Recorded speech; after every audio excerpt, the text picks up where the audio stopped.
Think of the steering paddle as the big hand of a clock. At 12 o'clock, the pedal is going straight and is contributing only towards forward movement. If you paddle on the left and move the paddle to an 11 o'clock angle, pushing the water under the waka will make a small adjustment to the right. 10 o'clock will effect movement slightly more to the right, and 9 o'clock, or 90 degrees, a lot to the right. The same thing happens on the other side. The more you change the angle of the stroke, that is from 11 o'clock to 9 o'clock, the less you are contributing to the forward speed of the waka. Therefore, if you are paddling at 9 o'clock or 3 o'clock, for any more than say 3 strokes, it would probably have had less impact on the waka to have done one short poke on the other side instead. The depth of your paddle and drive of your top arm also determines how much impact you have on the direction of the waka. Always try to keep your body centered in the waka, your head up, and focused on your flag at each end of the course. When paddle steering, strokes are shorter than other paddlers' strokes, but with a strong acceleration at the end of the stroke.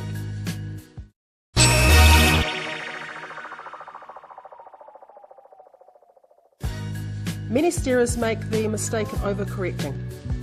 For example, if the waka is moving in a 12 o'clock direction and you want to move it left to a 10 o'clock position, you would poke on the left. If you kept the poke in until the waka fully moves to the 10 o'clock position, you would be overcorrecting, because the momentum of the waka will continue to move the waka left and you would then have to poke on the other side. Therefore, if you want to move the waka from 12 o'clock to 10 o'clock, you would need to take the poke out before the waka gets to the 10 o'clock position. Your judgment of the momentum of the waka and anticipation of when to correct the direction can only improve with more practice time on the water.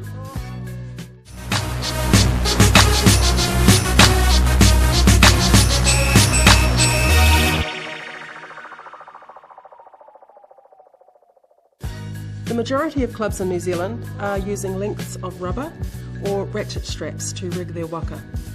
The distance of the ama from the waka will vary depending on the model of the waka and the experience level of the crew. The ama should run parallel to the keel line of the waka, so measure from the middle of the taumanu to the middle of the ama. This allows for any curve in the waka or ama. For novice crews, the distance will be approximately 1850 centimetres. The further out that you have the ama, the more stable the waka is. However, this will also create more drag in the water.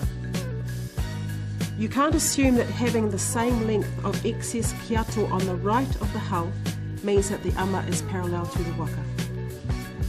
When using rubber, ensure that you pull the rubber to its full stretch before wrapping it around the kiato.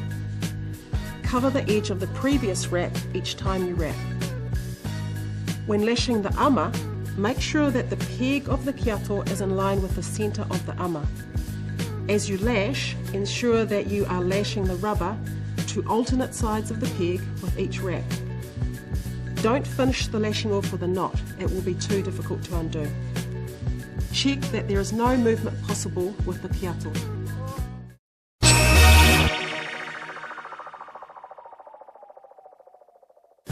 If using ratchets, put 2 ratchets on each taumanu for sprint racing and 3 on each if expecting rough water.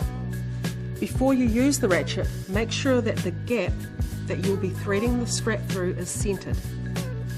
Place the ratchet at the bottom of the taumanu, then wrap the strap 3 times around the taumanu, going from one side of the ratchet to the other.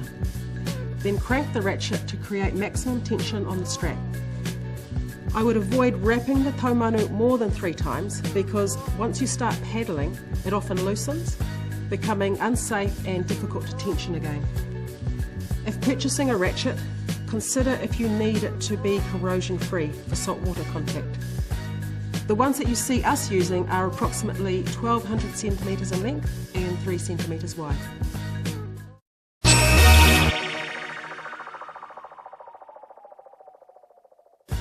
As the sport of waka ama expands, safety systems and procedures need to be developed and nurtured by coaches, clubs and schools. All new paddlers entering the sport must be given the knowledge and skills to avoid unnecessary risk, or in the event of an incident occurring, to deal with it appropriately.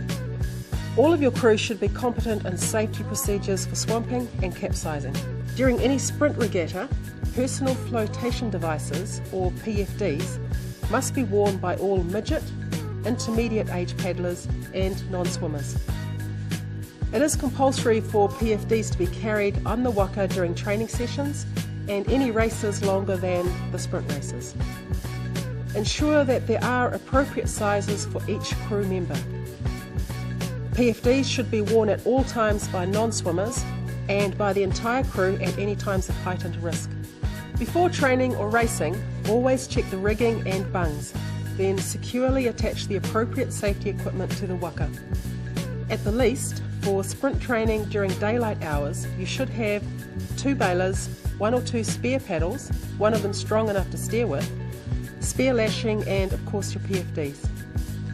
Refer to the Waka Ama safety rules for a more comprehensive list, which includes compulsory necessities for night paddling.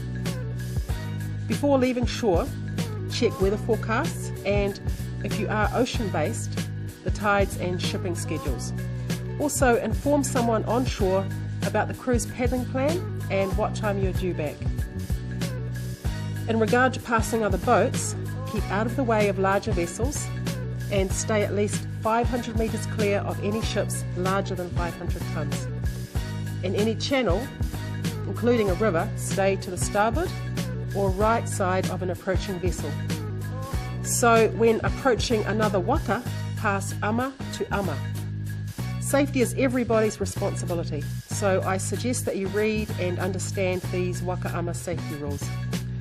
Clubs and schools with Waka should have copies of these, otherwise you can find the rules at the Maritime New Zealand website www.maritimenz.co.nz. If you have an accident, ignorance of maritime laws is not accepted as a legal excuse.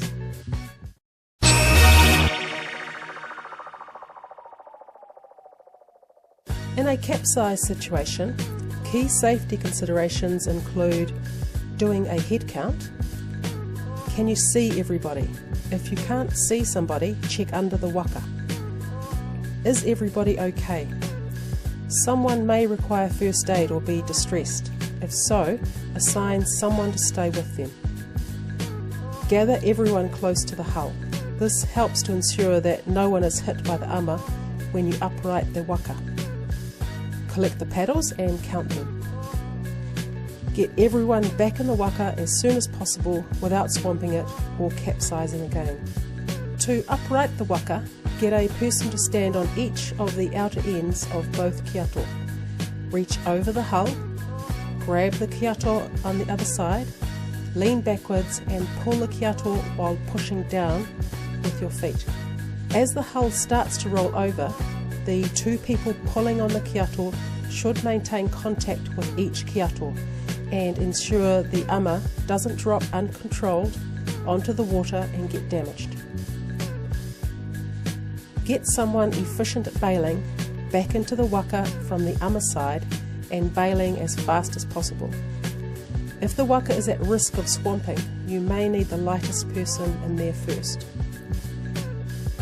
Get everybody who is still in the water onto the ama side of the Waka, if they're not already.